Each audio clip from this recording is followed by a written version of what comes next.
శుభోదయం పిల్లలు. ఈరోజు మనం రామాయణం బాలకాండ గురించి తెలుసుకుందాం. రామాయణం అంటే అర్థం ఏంటంటే రాముని మార్గం అని అర్థం. రామాయణం అంటే రాముని మార్గం అంటే రాముని నడిచిన మార్గము అని అర్థం. ఇందులో 6 కాండలు ఉన్నాయి. అందులో మొదటిది బాలకాండ. బాలకాండలో మొదటి భాగం మనం ఈరోజు చెప్పుకుందాం. ముందుగా మరి మనం రామాయణాన్ని ఎందుకోసం చదవాలంటే మనం అంటే మీకు 10వ తరగతి పిల్లలకి టెక్స్ట్ బుక్లో ఉపవాచకంగా రామాయణం ఎందుకు పెట్టడం జరిగింది అని అంటే మానవ జీవితాన్ని సంస్కరించగల మహాకావ్యం రామాయణం. అంటే మానవ జీవితాలని సంస్కరించడం అంటే బాగు చేయగల మహత్తర మహాకావ్యం ఇది రామాయణం. మానవ హృదయాల నుంచి ఎప్పటికీ జరగని కథ ఈ రామాయణం. అమ్మానాన్నల అనురాగం ఉంది ఇందులో, పుత్రుల అభిమానం, అన్నదమ్ముల అనుబంధం, భార్యాభర్తల సంబంధం, గురుభక్తి, శిష్యానురక్తి, స్నేహఫలం, ధర్మబలం, వినయంతో ఒదగడము, వివేకంతో ఎదగడము, ఇలా అన్ని జీవకారుణ్య భావన అంటే అన్ని జీవుల యందు కరుణ, ప్రకృతి లాలన అంటే ప్రకృతి పట్ల విశ్వాసం అన్నమాట. ఇలా జీవిత పార్శ్వాలన్నింటినీ పట్టి చూపిస్తుంది. అంటే మన జీవితంలో జరిగే అన్ని విషయాలని కూడా పట్టి చూపిస్తుంది ఇది. రామాయణం చదవడం అంటే మన జీవితాన్ని మనం చదువుకోవడమే. రామాయణం పారాయణ గ్రంథం మాత్రమే కాదు, ఆచరణ ప్రధాన గ్రంథం. రామాయణం పారాయణ గ్రంథం మాత్రమే కాదు అంటే పఠించి చదివేసి పక్కన పెట్టే గ్రంథం కాదు ఇది. ఆచరణ ప్రధాన అంటే ఆచరించి మనం ఆచరణలో పెట్టాల్సిన గ్రంథం ఇది. మన నడవడికలో ఆచరణ చూపించాలి. ఉత్తమ ధర్మాలను అనుసరిస్తే మనిషిగా ఎలా ఎదగలడో నేర్పిస్తుంది. మనిషి అంటే మామూలు మనిషిగా అంటే మహోన్నతమైన వ్యక్తిగా ఎలా ఎదగగలడు అనేది రామాయణం తెలుపుతుంది. చిన్న చిన్న పాత్రల ద్వారా సమున్నత సందేశాన్ని ఇస్తుంది. రామాయణంలో చిన్న చిన్న పాత్రలు కూడా ఎంతో పెద్ద సందేశాన్ని ఇస్తాయి. రామో విగ్రహవాన్ ధర్మ సత్యధర్మ పరాక్రమ అన్న మహితోక్తిని మారీచుని నోటి వెంట మహర్షి పలికించాడు.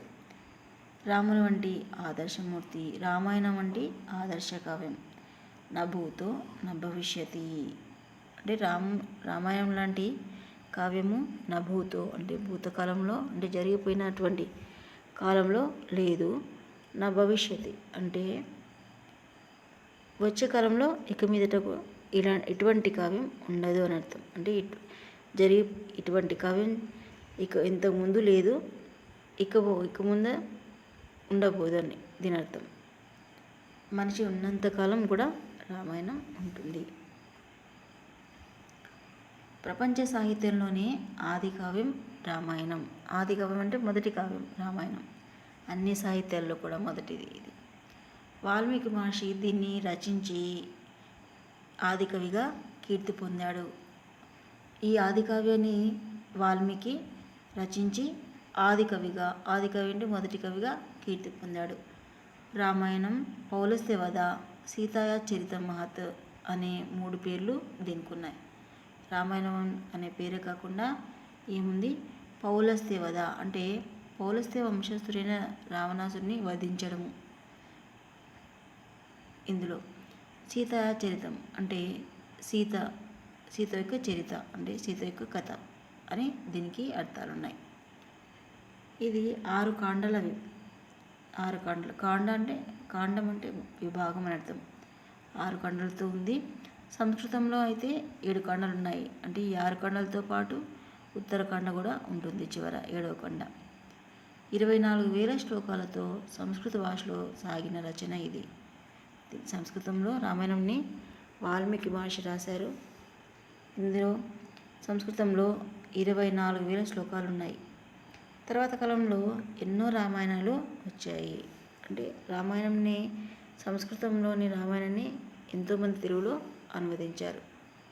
మన దేశంలోనే కాదు, ప్రపంచంలోని పలు దేశాల్లో ఈ రామాయణ కథ మనకు కనిపిస్తుంది.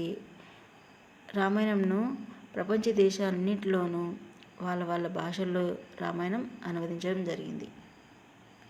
వారి వారి ప్రతిభను అనుసరించి వాల్మీకి కథకు జోడింపులు చేసిన కవులు కూడా ఉన్నారు. అంటే వాల్మీకి రచించేటువంటి రామాయణానికి ఇంకా ఇంకా ఎక్స్ట్రా అనమాట, ఇంకా అదనంగా కూడా కొన్ని కథలు చేర్చి వాళ్ళు రచించుకోవడం జరిగింది.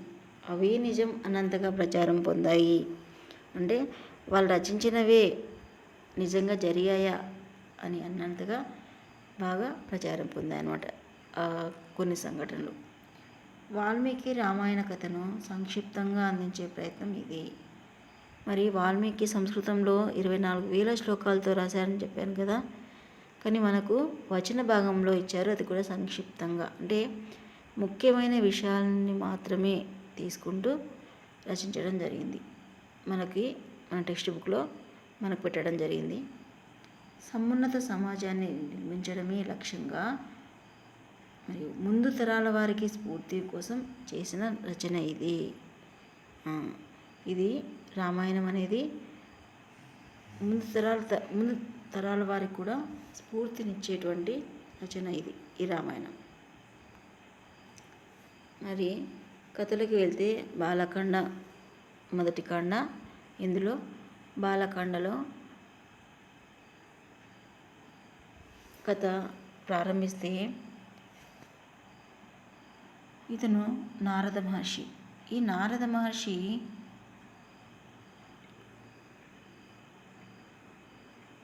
శ్రీమన్నారాయణ నిరంతరం స్మరించే నారద మహర్షి ఒకనాడు మునిశ్రేష్ఠుడైనటువంటి వాల్మీకి ఆశ్రమానికి వచ్చాడు. ఎవరు? నారద మహర్షి. నారదుడు తపస్వి, వాక్చతురుల్లో శ్రేష్ఠుడు. తపస్వి అంటే తపస్సు శక్తివంతుడు అనమాట. వాక్చతురుల్లో శ్రేష్ఠుడు అంటే బాగా మాట్లాడగలిగేవాడు అనమాట. అంటే చాతుర్యం, వాక్చాతుర్యం అంటే మాట్లాడగలటువంటి చాతుర్యం కలవాడు. వాల్మీకి జిజ్ఞాసతో నారదుల వారిని అడిగాడు. ఏమని? జిజ్ఞాసే విజ్ఞానానికి మూలం.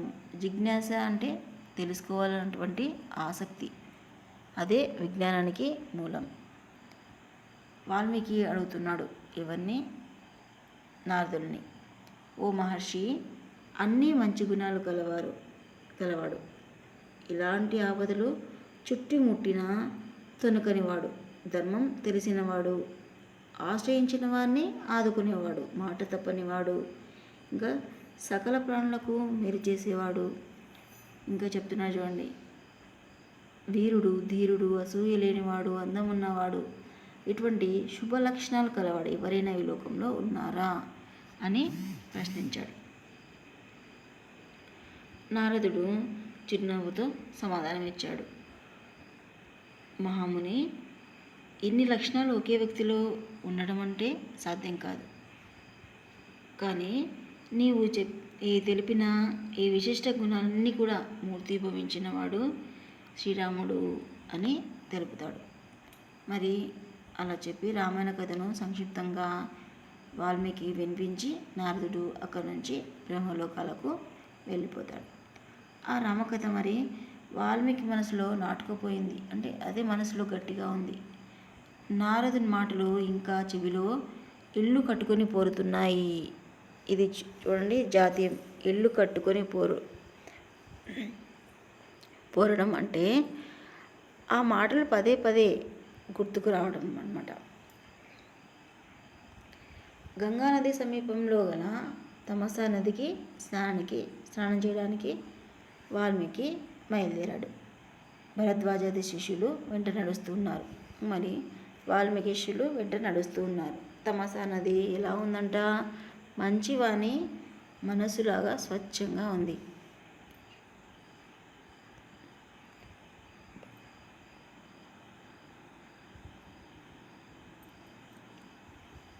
ఓకే, చూడండి, రామాయణాన్ని రచించినటువంటి కవి వాల్మీకి.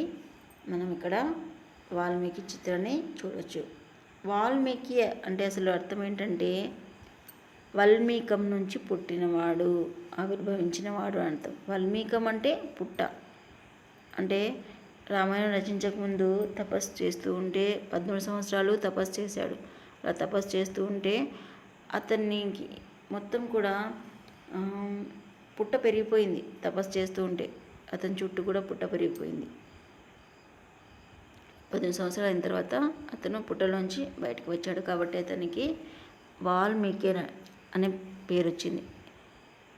వాల్మీకం అంటే పుట్ట. పుట్టలోంచి ఆవిర్భవించాడు కాబట్టి ఇతనికి వాల్మీకి అని పేరుంది. మరి ఇతని అసలు పేరు ఏంటి అంటే బాదరాయణుడు, రత్నాకరుడు అని ఉంది అని ఇది అతని పేరు.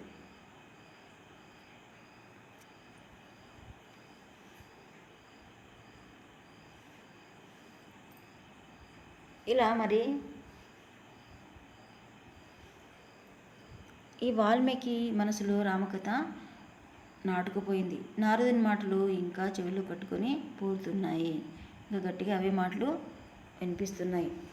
అంటే నారదుడు చెప్పిపోయిన రామకథ అలాగే మనసులో అవే గుర్తొస్తూనే ఉన్నాయి ఇతనికి. స్నానానికి నదిలోకి దిగిన వాల్మీకి చుట్టూ ఉన్న ప్రకృతి అందాలను పరవశిస్తున్నాడు. సమీపంలో ఒక కొమ్ము పైన క్రౌంచ పక్షుల జంటను చూశాడు వాల్మీకి. వాటి అనురాగం ముచ్చట గొలుపుతున్నది. చాలా చూడడానికి ఆ క్రౌంచ పక్షి జంట ఎంతో అందంగా ఉంది. వాటి మధురధ్వనులు వీణులు విందు చేస్తున్నాయి. ఇంతలో ఏం జరిగింది? ఒక వేటగాడు క్రూర బాణంతో మగపక్షిని కూల్చాడు. అది నెత్తురోడుతో విలువిల్లాడుతూ ప్రాణాలను వదిలింది. అక్కడ క్రౌంచపక్షి జంటను ఒక వేటగాడు గురిచూసి కొట్టాడు. మగపక్షి కింద పడిపోయింది. ఆ ఎడబాటును తట్టుకోలేక ఆడపక్షి తలడిల్లిపోయిందనమాట. ఆ హృదయ విదారకమైన దృశ్యాన్ని చూశాడు వాల్మీకి. కరుణరసం జాలువారింది. ఇంకా ఆ మగపక్షి నేలకూలడము, ఆడపక్షి విలవిల్లాడము, అంటే మగపక్షి చనిపోయిందన్న బాధతో ఆడపక్షి విలవిల్లాడము, ఇదంతా చూస్తున్నాడు. అంటే మనసు చాలా బాధగా అనిపించింది అనమాట. కరుణరసం జాలువారింది. హృదయ విదారకమైన అంటే మనసుకు ఎంతో బాధ కలిగించేదని. ధర్మావేశం కట్టలు తెంచుకుంది. వెంటనే నోటి వెంట అప్రయత్నంగా, అంటే ప్రయత్నం లేకుండా, అంటే తనకు అనుకోకుండా అన్నమాట, అప్పటికప్పుడు ఒక శ్లోకం వచ్చేసింది వాల్మీకి నోటి వెంట.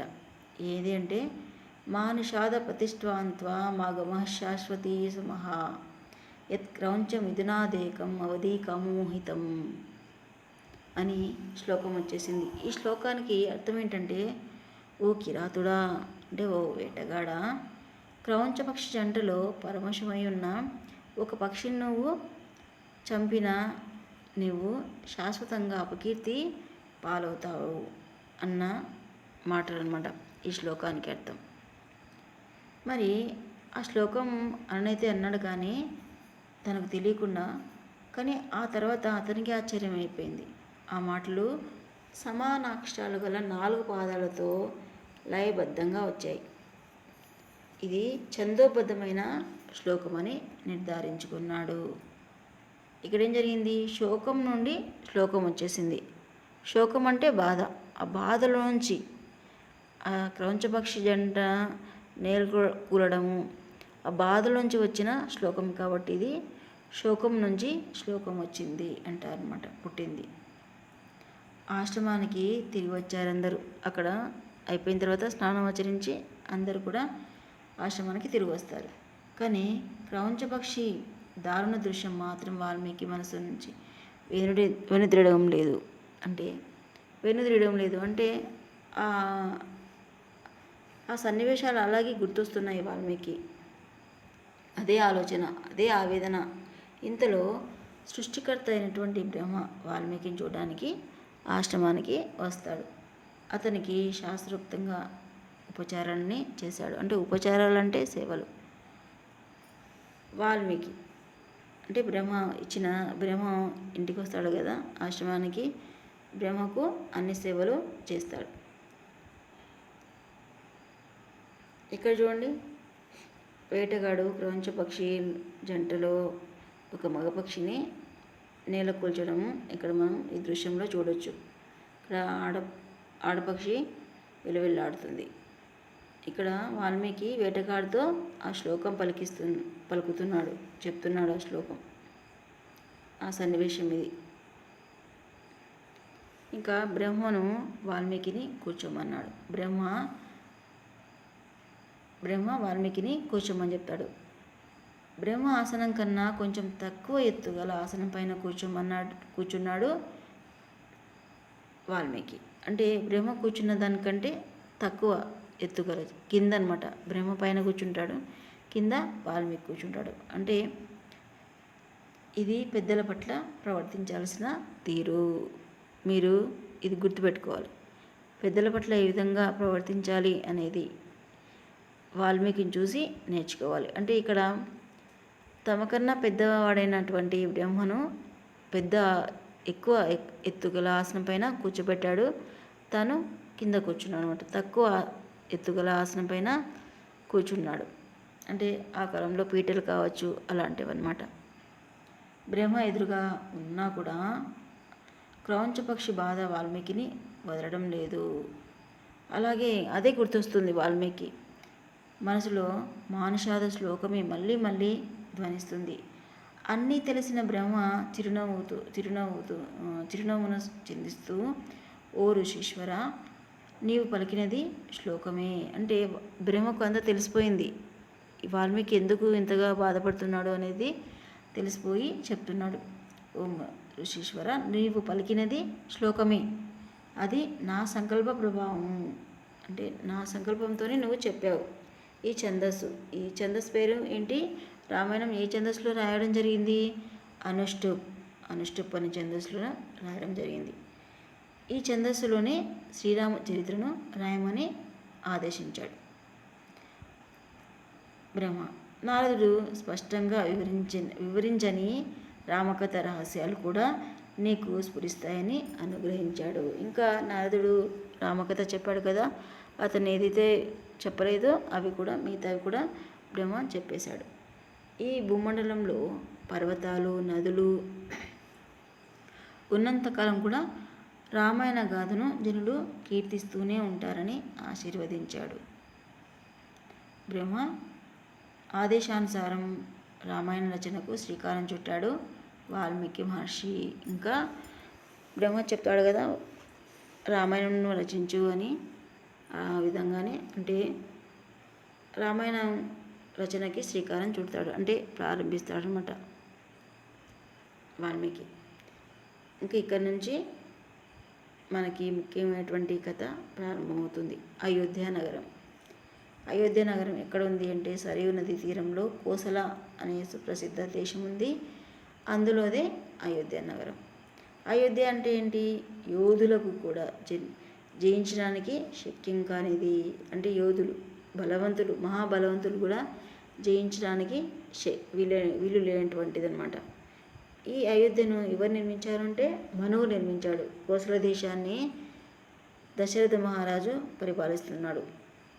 కోసల దేశాన్ని దశరథ మహారాజు పరిపాలిస్తున్నాడు. అతను ఏ వంశం వాడు అంటే సూర్యవంశం వాడు. మహావీరుడు, దేవతల పక్షాన రాక్షసులతో ఎన్నో మార్లు యుద్ధం చేశాడు. ఇంకా ఇతను ధర్మపరాయణుడు, ప్రజలను కన్న బిడ్డల్లాగా చూసుకునేవాడు. ఇతనికి మరి వశిష్ఠ, వామదేవులు ఇతని ప్రధాన పురోహితులు. సుమంతుడు మొదలుగా గల 8 మంది మంత్రులు ఇతని దగ్గర పనిచేస్తున్నారు. ఇంకా ఇతని పాలనలో కోసల దేశము ఎలా ఉండేది అంటే భోగభాగ్యాలతో విలసిల్లింది. ప్రజలు ధర్మవర్తనులై సుఖ సంతోషాలతో ఉన్నారు. యథా రాజా తథా ప్రజ అంటే అర్థం ఏంటంటే రాజు ఎలా ఉంటే ప్రజలు అలాగే ఉంటారు. అంటే దీని అర్థం ఏంటంటే రాజు మంచివాడైతే ప్రజలు కూడా మంచివారు అవుతారు. రాజు చెడ్డవాడైతే ప్రజలు కూడా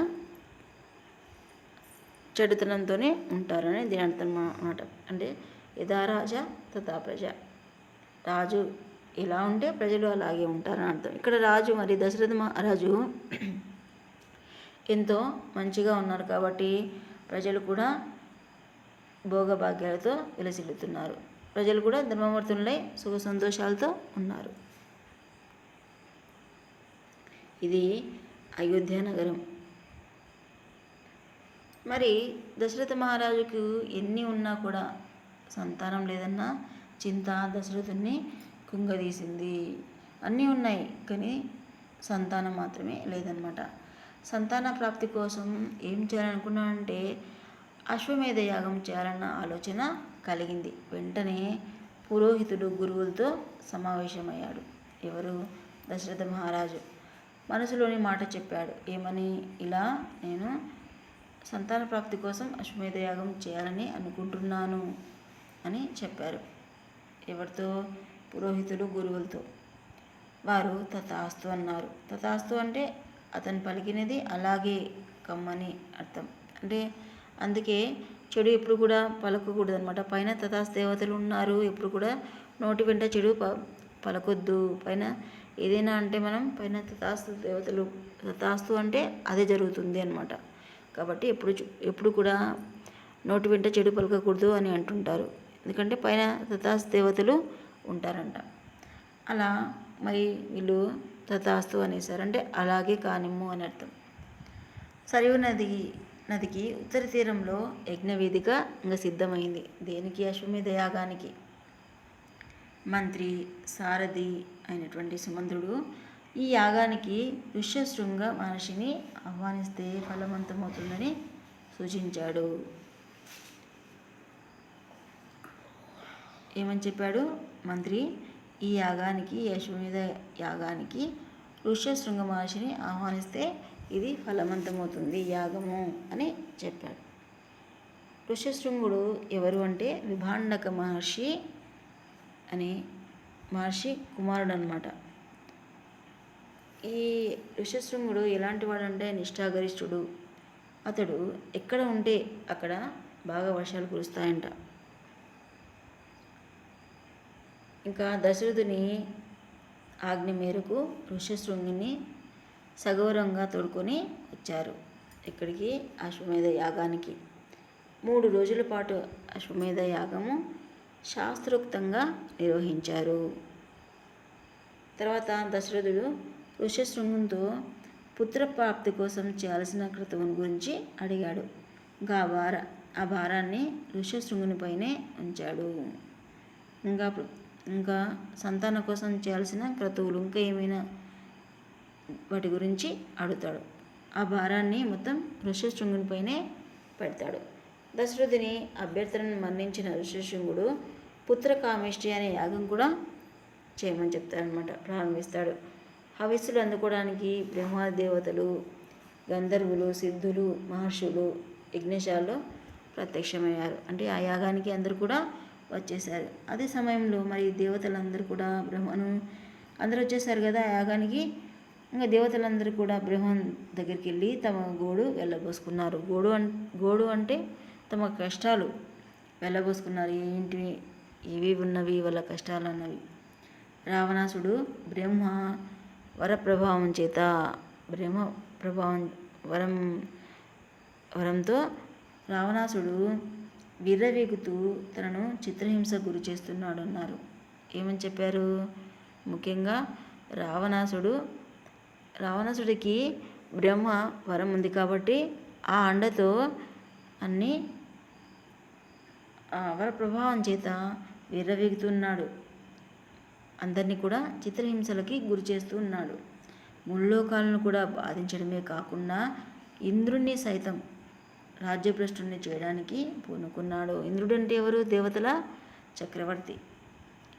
అతని దుండగాలకు అంతే లేదన్నారు. దుండగాలంటే చెడు పనులు. ఋషులు యక్షగంధర్వుల మాట అటుంచి అతని భయంతో సూర్యుడు, సముద్రుడు, వాయువు కూడా అతని సహజ స్థితిని ప్రకటించలేకపోతున్నారని వాపోయారు.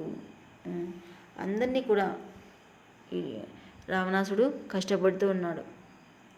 ఇంకా అతని పీడ వెరగడయ్యే ఆలోచనను బ్రహ్మనే చెప్పమని వేడుకున్నారు. అందరూ కూడా బ్రహ్మను వేడుకున్నారు. బ్రహ్మ చెప్తున్నాడు గంధర్వులతో, రావణాసుడు గంధర్వ, యక్ష, దేవ, దానవులతో మరణం లేకుండా నన్ను వరం కోరాడు. ఏమని కోరాడు? గంధర్వులతో, యక్షులతో, దేవుళ్ళతో, దానవులతో. దానవులు అంటే రాక్షసులు, దేవతలతో, యక్షులతో, గంధర్వులు, వీళ్ళందరితో కూడా మరణం లేకుండా, అతనికి మరణం లేకుండా నన్ను వరం కోరుకున్నాడు. మానవుల పట్ల అతనికి చులకన భావం, అందుకే వారి గురించి ప్రస్తావించలేదు. ఏమని కోరుకున్నాడు రావణాసుడు? నేను గంధర్వుల చేతిలో కానీ, యక్షుల చేతిలో కానీ, దేవతల చేతిలో కానీ, రాక్షస చేతిలో కానీ నేను మరణించకూడదు అని కోరుకున్నాడే కానీ మానవుల్ని మర్చిపోయాడు.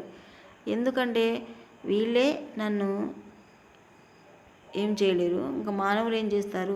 మానవుల పట్ల అతనికి చులకన భావం ఉంది కాబట్టి వాళ్ళ కోసం వరం అడగలేదు బ్రహ్మను. కాబట్టి మానవుల గురించి విషయం మర్చిపోయాడు అనమాట. అందుకే వారి గురించి ప్రస్తావించలేదు. అంటే వారి పట్ల చులకన భావం ఉంది కాబట్టి, ఇంకా మానవులేంటి నన్ను చంపేది, మానవులు నన్ను ఇప్పటికీ చంపలేరు, ఇంకా వాళ్ళ కోసం బ్రహ్మను ఏం వరం అడగాలి అనేది ఇతని భావన అన్నమాట.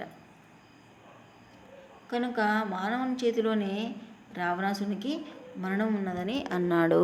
వీళ్ళ చేతిలో మరణం ఉండకూడదని కోరుకున్నాడు కాబట్టి మానవ చేతిలో మరణం అనేది కోరుకోలేదు కాబట్టి ఇంకా మానవుడే ఆ రావణాసుని సంహరించాలి. కాబట్టి నేను వరం ఇస్తాను నీకు అన్నాడు. ఇంతలో శ్రీ మహావిష్ణువు కూడా వచ్చేసారనమాట. ఎలా వచ్చాడు? శంఖ చక్రధారి అక్కడికి వచ్చారు. దేవతలు ఆ దేవదేవుణ్ణి అనేక విధాలుగా స్తుతించారు.